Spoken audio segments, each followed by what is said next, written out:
This will pick up. Okay. Well, that was a great football game.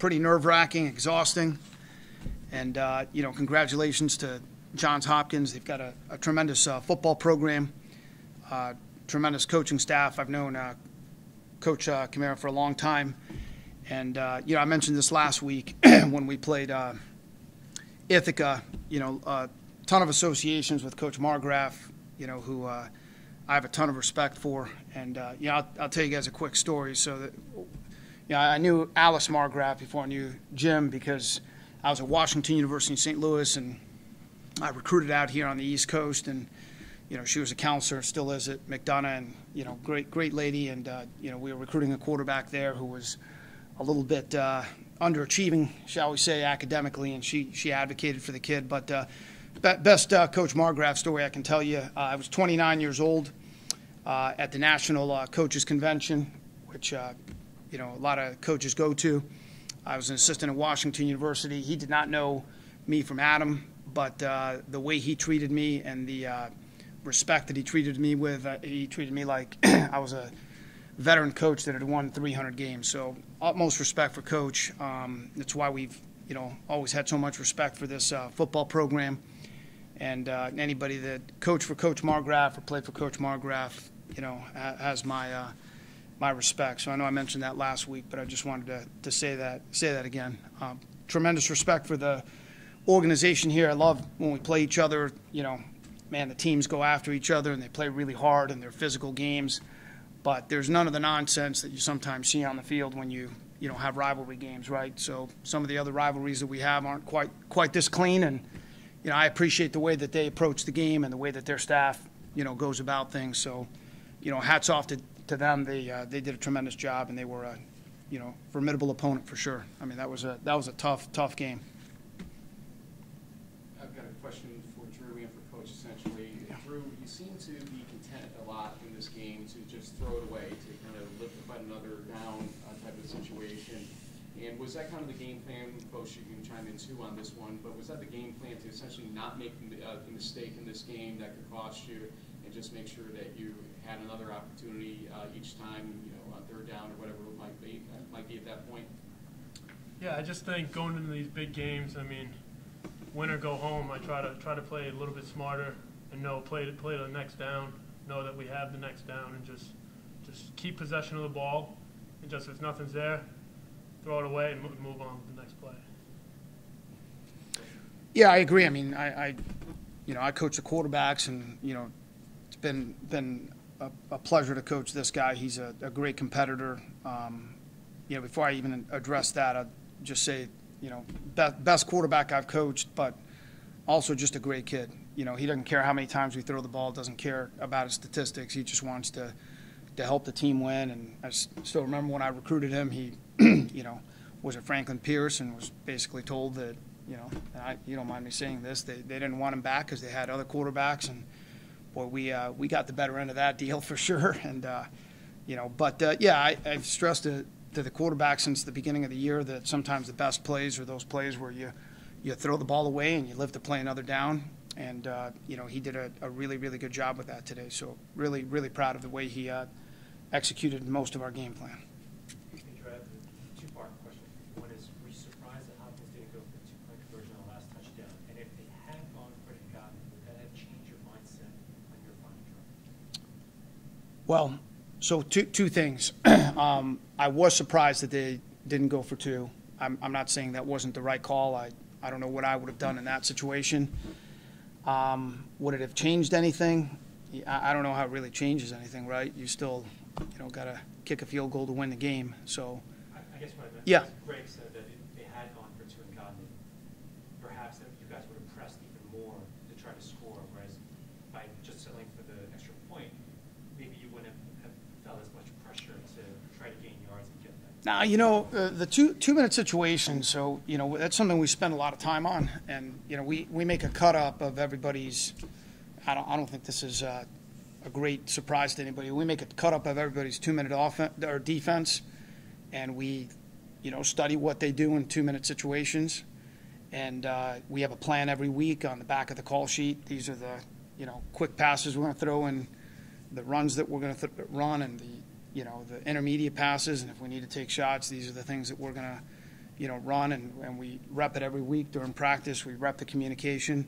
So I think that we've been pretty successful over the years in 2-minute situations. And I think that sometimes I think people think you need more chunk plays than you really do to move the ball down the field. And we knew that all we needed was a field goal. And listen, all the credit goes to the players, because these guys are the ones that are out there executing things. And, it's a player-driven deal. And the reason we are where we are is because we've got a great group of young men in the program, and, couldn't be proud of them. I told them at halftime, I said, listen, of course we're playing for a Final Four. We're playing for championships and all that stuff. I'm like, you guys know what I'm playing for? Another week with you guys. That's what I'm playing for. I just, when I thought about the season ending, I'm like, that was when, you stay up at night, and for me, it was never a fear of losing. It was just, man, I just don't want this to end. I just love being around these kids, and it's what, it's why you do this. So that's what I told them at halftime. Can you talk about the end of game sequence with the kick, Kyle? It seemed like your guys had just clocked it and could have kicked it from a static situation, but instead ran a play up the middle. I don't know if you're trying to center it. And then it seemed like you preferred to run the field goal team on rather than kick it from a static situation. Yeah, I think the more the yards we get, the better. I mean, obviously, you can get closer. It's going to give me a better chance, and we did get closer, so I was happy about that. But yeah, I mean, told coach more comfortable from the middle, and the rest is what happened. So. How much you practice that basically running onto the field and quick kicking it basically at that point? Every week. Every week on Thursday, the sideline will give a 10-second countdown, and we'll run out there. And just props to Jack Landis and Davis Clemens. Those guys, I mean, they should be here with me because we're one entity. And, like, Jack, this is his first game. Like, this is his first game short snapping, so, I mean, that was huge. Kyle, how confident were you kicking the field? I think it was just another kick, because when you kick in practice, you visualize, like, every kid. I mean, since you're 5 years old, you're like, I'm going to hit a game winner. Like, you visualize you're in that situation, so it was just another practice, day-to-day practice. Yeah, that was huge. He mentioned Jack Landis. I mean, Jack has been working on a short snapping, and, we had a few issues with that last week, and we decided to replace our short snapper with Jack. And, yeah, Jack and Davis Clemens, I mean, man, those are underrated skills and underrated positions. I mean, his brother Andrew was a holder for us, and we had to kick a game-winning field goal in 2019 to beat Washington and Lee, and nobody in the stand saw it. It was the worst snap ever, and he just handled it, put it down. Chris Vidal kicked it through the uprights, and of course, Chris was a great kicker. He got all the credit, but Andrew was the one that handled the snap. So that was man, that was an awesome kick by him. And yeah, this guy's, we knew he was a talented guy when we recruited him, and he's been a huge part of our success. It seemed like maybe last week, the only thing that didn't go right was some of the stuff in the kicking game. So how nice was it for you to get an opportunity? It was awesome. I mean, to have a bad game kicking, last week would be the good week to do it. And just move on from it, and then that's where we are here. So. Real quick, before, just the one thing about Kyle, a lot of people don't know this. He was a wide receiver for us his freshman year, then decided to focus on kicking. But this guy showed up to our camp in the middle of COVID and was the most competitive kid that we had at the camp. Tough kid. And I was on his case last week. I'm like, hey, are you in your head now? Are you going to be like one of these typical kickers? And he's like, no, coach, I'm fine. So you can coach him like a football player. And he's, like I said, he was a wide receiver in high school, tough kid, and just decided that kicking was what he was going to do. Drew, some deja vu coming up. Portland made it through against Alma, and ultimately that was your first-round game last year. You got injured in that game. Not to bring up the bad stuff, but obviously kind of the competitors you're going to be going against in that team. Do you look forward to this matchup this time with a lot more on the line? The Stag Bowl is on the line this go around? Yeah, I mean, we get another shot at them. I mean, you try not to think about last year. It's a new team. I mean, their team, they have a really strong team. I don't know many guys on that team, but they're a strong team. They play really hard, and it's going to be a great battle next week. Coach, what are your thoughts about this next step? Yeah, same thing. I mean, trying to enjoy this one for a change, you know what I mean? But, yeah, Cortland's a great program. You know, I know Coach Fitz, great guy. Again, another team that showed up last year, played really hard, and was super classy. And, you know, didn't have any issues with those guys. I know he runs a first-class program, and, man, we have been watching them all year, and they've got some, man, those receivers that they have running around they're freaks. I mean, there's no other way to describe them. They're really, really good. Their quarterback he's really, really good. I mean, really good. And they played us really tough last year. And it was a game that was very similar to this game, you know. So, yeah, I'm going to not think about them for a night, just because I'll be thinking about them a lot this week. And won't sleep much this week. And I'm just going to pretend we don't have a game next week, at least for a night. I know it's been about 45 minutes, but it's kind of our job to ask. This is the most consequential win in the history of a 120, 30-year program? I don't know. You know, here's the thing. So we have a bunch of guys that played in the program. Everybody is like, hey, you know, this team was the best and that team was the best. Here's the way I look at it, right? When we bring recruits in, we say, got a great history here. Look at what these guys did. They were great. Look at these guys did. They were great. I don't get into comparisons. It's not fair to, you know, compare. And, you know, I tell these guys all the time, I love winning. You know, I mean, winning is great. You know, you got it. You and I talked about this last week. You know, I'm not into the kumbaya, let's go 5-5 and build character baloney. That's for the birds, you know. But I think that you can win and have a program that's committed to excellence and still build great character. And listen, the character in that locker room is just tremendous. We've got outstanding young men in our football program. That's what I'm most proud of. But in 20 years, yeah, we're going to remember we did this, and it's going to be a great feeling. But the relationships are what, in my opinion, have eternal value, and the character that's being, you know, forged in that room, and, you know, what this program, I think, does for these guys in terms of, you know, their long-term success and the way they relate to their wives and their kids. And yeah, that to me, I said it to Keith last week. You know, my football coaches in high school, I still stay in touch with. Those guys were tremendous influence in my life. My college football coach, Coach Bishop, never been a better man than Coach Bishop in terms of the example that he set for me and the way that he challenged me and held me accountable. And, you know, Coach Schweider was another guy that I played for at Wheaton who recruited me and still have a great relationship with. He spoke to our team at the beginning of the year. I think the guys really got a lot out of that. So, man, that's what I remember about my experience. I don't remember you know, we were a quarterfinal team and lost to Mount Union my senior year. What I really remember, my best friend and roommate, Jeff Brown, was here at the game, just flew in and surprised me. He lives in Chicago, so, I mean, that's, to me, what it's all about, in my opinion. So you're saying that Keith McMillan's team was not the best team in Randolph-Macon history? Did not say that. Did not say that. Did not say that. Did not say that. I just don't like, you know, it's not right. It's not, you're always comparing apples and oranges, and, you know, you don't want to discredit what anybody has done. And I'm just, you know, like I said, I'm just one of those guys. I tell people all the time, my wife still, if I leave the trash on the kitchen table, I get pictures when I come in the morning, and my wife says, pick up your trash, okay? My kids don't care how many times I carried the ball, how many yards I've rushed for, how many games we've won. They don't care, you know what I mean? And I think these guys know that, too. In 20 years, that ain't going to matter. Drew, one more question for you, for me. We talked when you were on our show about the Franklin Pierce situation and coming into Randolph-Macon as a transfer.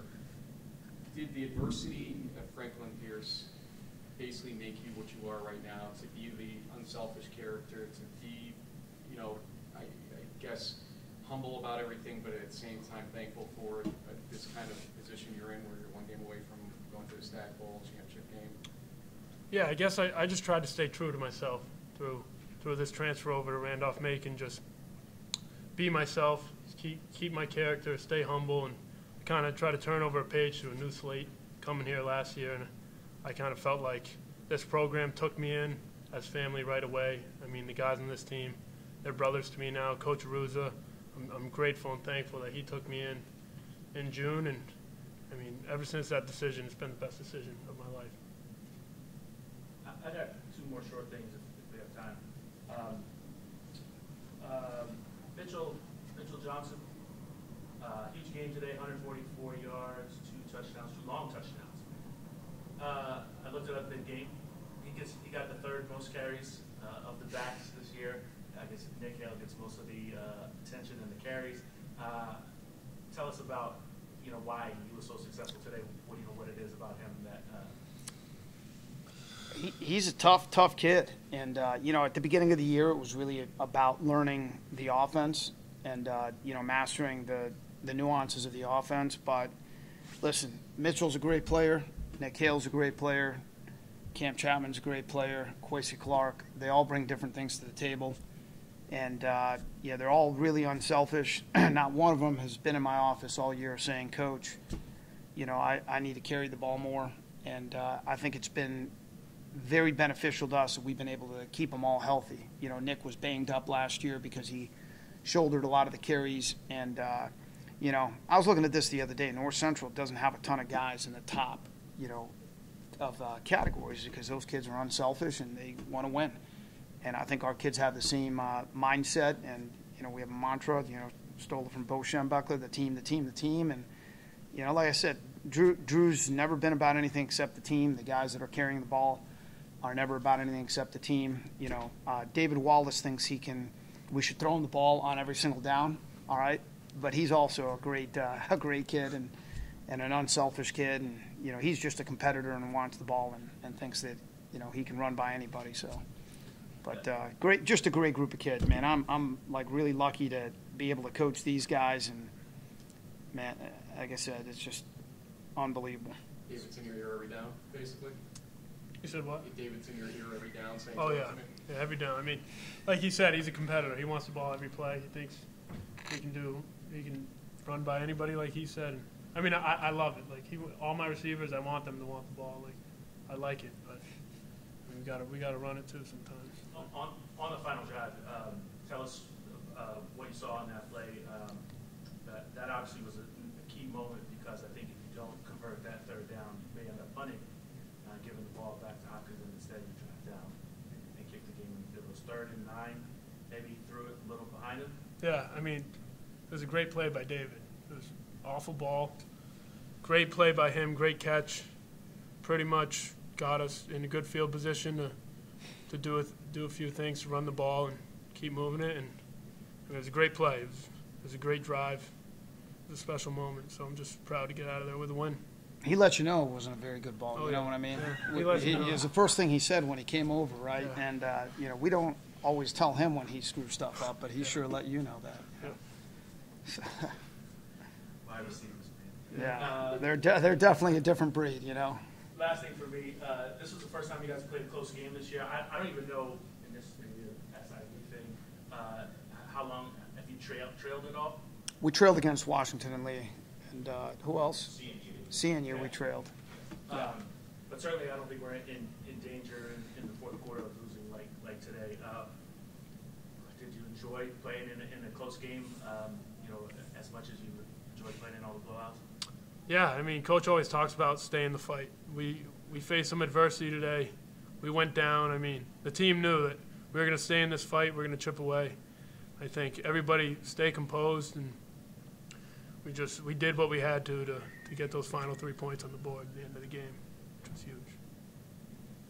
Yeah, we had a feeling it was going to come down to the end, so talked about it all week, So I think that we haven't had a lot of close games, but I'm telling you, these guys are just, like they fight hard, they compete. They know how to compete, and when you have kids that know how to compete, it doesn't matter what kind of games you've been in because, like I said, this guy knows how to compete right here, and this guy's the same way, We've just got great kids.